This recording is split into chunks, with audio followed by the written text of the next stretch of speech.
You clicked on this video because you or somebody that you know has broken their clavicle. Even if you broke your clavicle days or maybe years ago, there are some things in this video that should be able to help you still. And yes, it's a clavicle, not a collarbone. The first thing that I actually want to tell you is that everything's going to be just fine. I have been through it twice now, in fact, and I'm about to help you get through it now as well.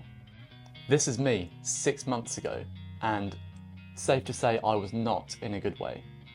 And here is me now. I'm back at full load and full working condition 6 months later.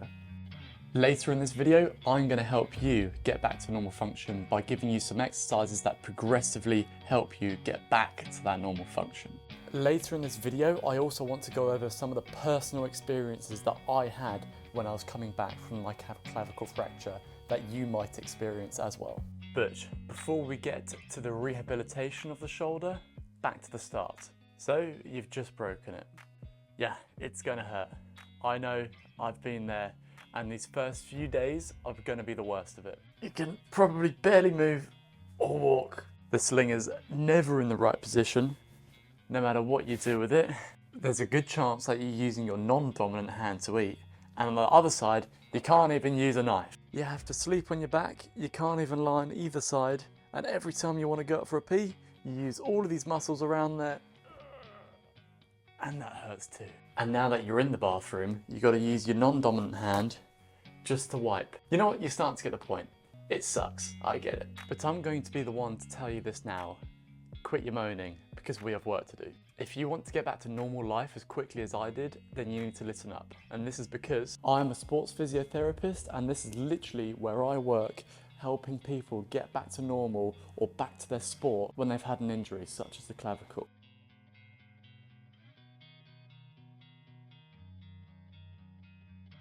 To begin with, you have got two options. Option one is to go for surgery, option two is to not have surgery. I'm going to go over option one right now. The first thing is crossover. If your clavicle is crossed over by more than 2 centimeters, then it's likely that surgery will be useful for you, as if it fuses there, it's going to decrease the function of the shoulder in the future. The next reason to go for surgery is if there's significant spacing. You can see here on my clavicle that the inside or the medial aspect of the clavicle is pulled upwards, and that has caused significant spacing.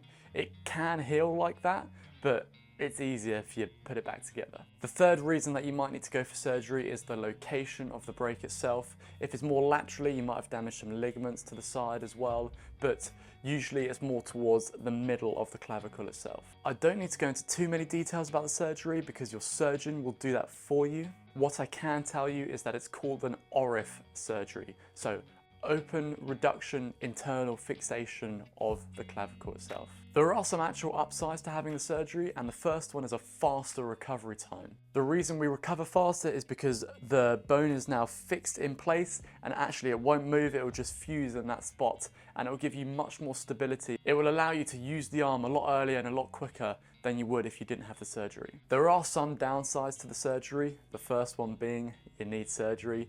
It's very invasive on the body. For example, you might lose the sensation in the skin around the area. The second downside is that you might require a second surgery in the case that it might be bothering you in the future. It's been found that 1 year after post-surgery, about 14% of patients with an ORIF surgery would like to have the clavicle plate taken out because it bothers them. I'm 8 months in now, and it's still fine. I've had nothing bothering me. Now I can quickly run over option two for you, and this is just to leave it. The hospital will likely put you in a sling to make sure that the arm is stable, and the first 2 weeks you've just got to rest this arm, let it be, try not to move the shoulder too much as that bone starts to fuse. If the clavicle is only partially broken or it does not require surgery, I would probably personally leave the surgery just because it does come with side effects. Now that we've got all of that out of the way, we can finally get onto the recovery and the rehabilitation of your clavicle. To start off with, we have got phase 1, and this is going to last you roughly about 2 to 2.5 weeks. During this phase, we're going to do what you expect to do. You've got to rest. But I have 5 really key bits of information that you need to do whilst you're resting during phase 1.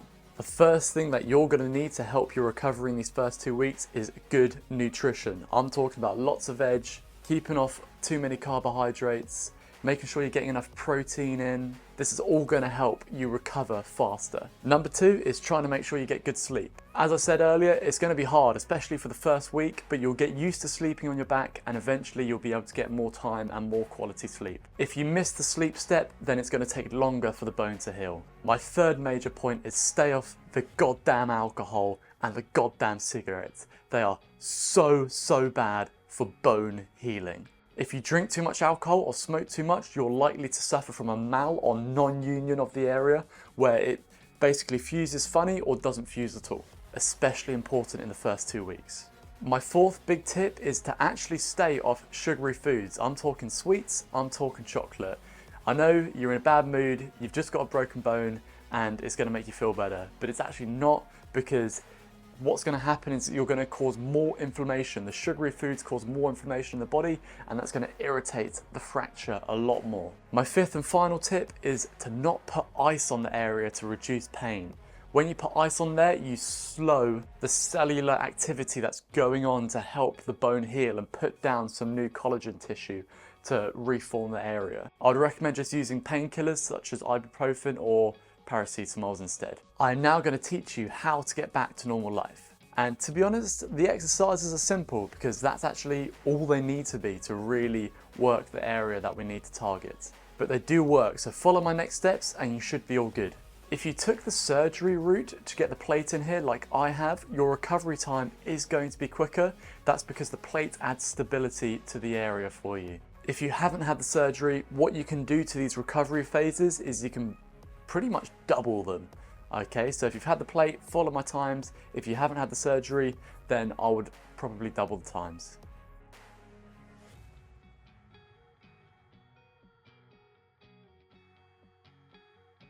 Right, with that out of the way, here's what we can do. You want to try and keep the rest of the arm moving. This includes the bicep and the forearm. This is so the joints don't stiffen up, because they do stiffen up extremely quickly. I found this easier to do lying down, so the floor would support my scapula, which in turn would support my shoulder. If you have a plate like I did, you should be able to lift the arm to about 90 degrees after a few days. It may take longer depending on your pain levels though.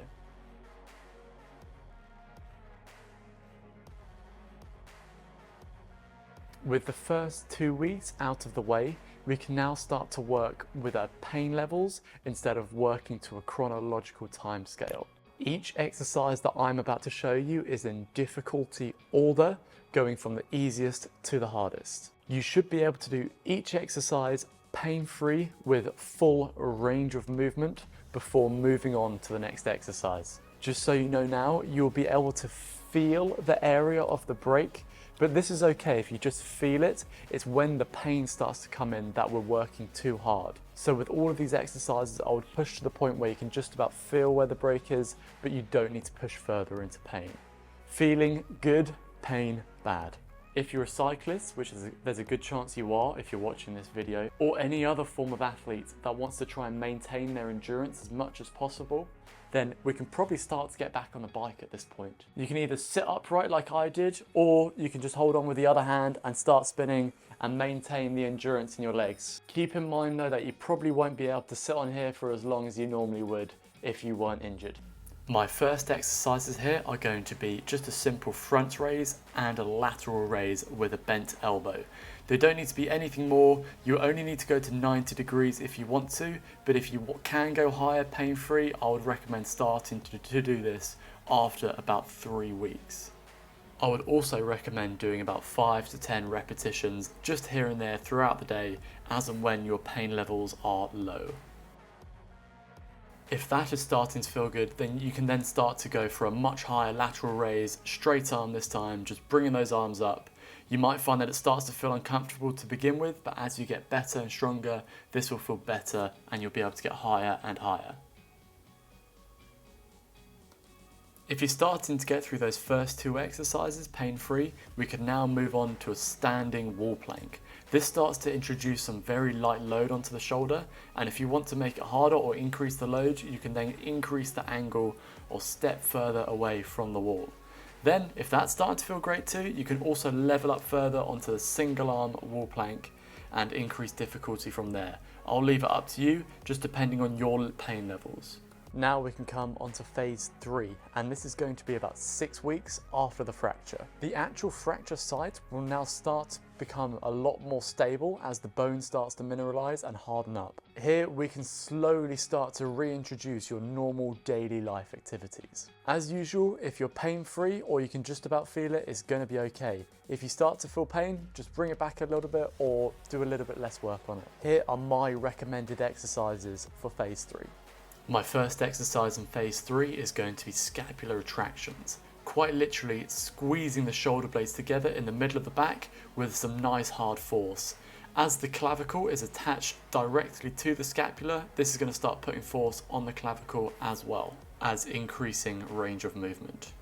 My next exercise is also going to increase back strength and range of movement around the shoulder, and this one is called the wall angel.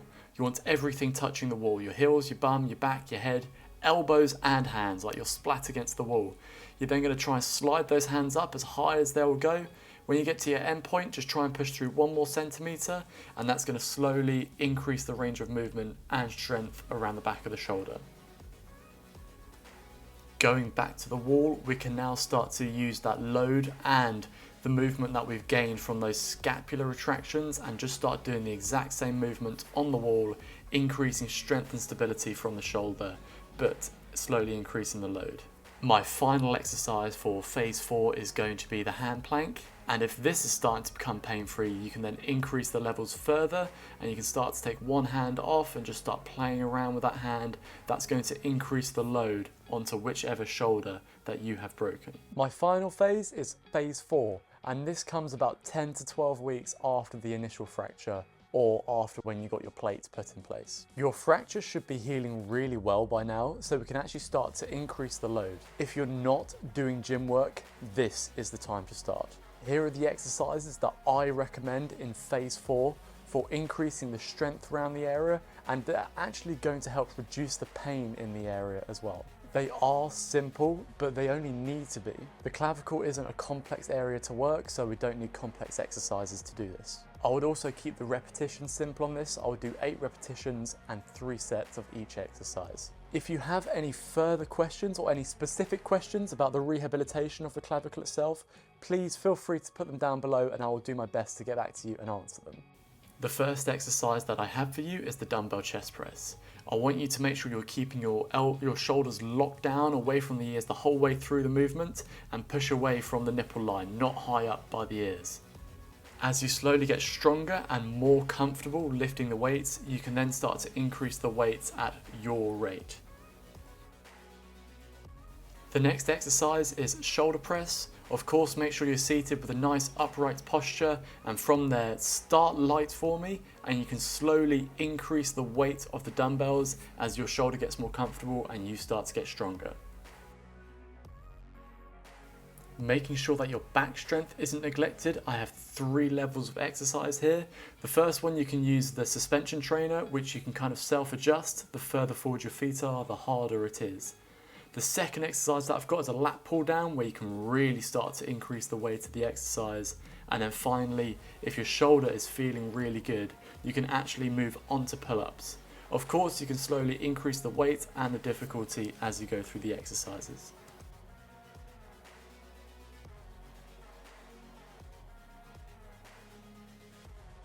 So we're at the end of the video here, and just to quickly add in some extras, I wanted to talk to you about some of the experiences that I went through when I was going through the healing process of my clavicle. The first thing is that I was super scared for the surgery, but actually it's quite a simple process for them and it all turned out just fine.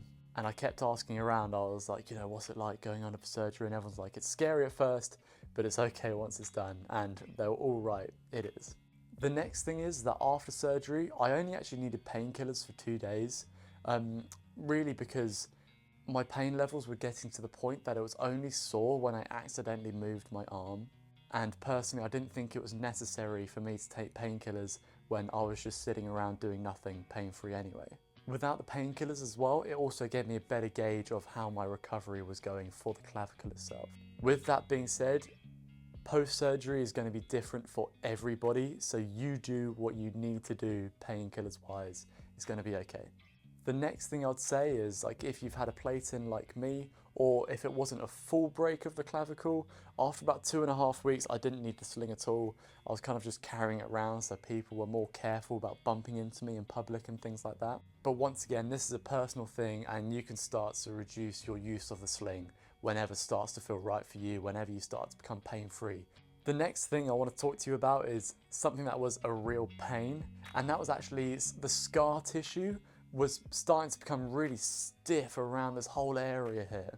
And as it stiffened up, basically on the medial aspect of the scar, what started to happen is basically the scar tissue was like an anchor point, and the rest of the skin was tugging on this anchor point. It was basically like I was getting a Chinese burn on my skin around the inside portion of the scar tissue. So from here, I pulled out my kinesio tape and I applied it like this. If it helps you, or you start to experience that kind of Chinese burn from the scar tissue, I'll be interested to know, so feel free to put in the comments below. But for me, this taping technique really helped reduce some of that stress on the skin on the edge of the scar tissue. This happened about 2.5 weeks in and started to get better after about 4 weeks, and now of course it's not a problem, because after 4 weeks I found I could start to massage the area where the scar tissue was knitting everything back together. And that's why it was so stiff, but as you massage it out, it starts to loosen the area off and comes back to normal. Finally, I want to talk about the pain levels that I'm in now, and I can tell you distinctly that they are 0. At the moment, I literally do everything pain-free. I can do all of my squats, my gym work pain-free, I can swim for kilometers on end pain-free. I'm even back to my handstands pain-free. It took a while for the shoulder strength to come back. It took about 3 or 4 months, but after then I could handstand pain-free again. 6 months on now, like even when I poke quite deep into the area, doesn't really feel that bad, and I quite like to do it just to make sure that it's not tender still. There is only one time when I ever notice it, or I guess 2, whenever you see the scar you notice it. But the main time when I really notice that it's broken is actually when I'm sleeping on my right side, on the side of the break. And after a few hours of sleeping on that side, the pain starts to come on. You kind of just wake up, it's slightly painful, but honestly, all I have to do is literally turn off, the pain goes away in like 2 seconds, I go back onto the side and there's no pain again, and I can carry on sleeping on my right side. Well everyone, those have been my experiences. I would love to hear about your experiences as well, so please put them in the comments down below. If you found this video useful, please give it a like for me because it helps me out. Thank you so much for watching, I'll see you in the next one.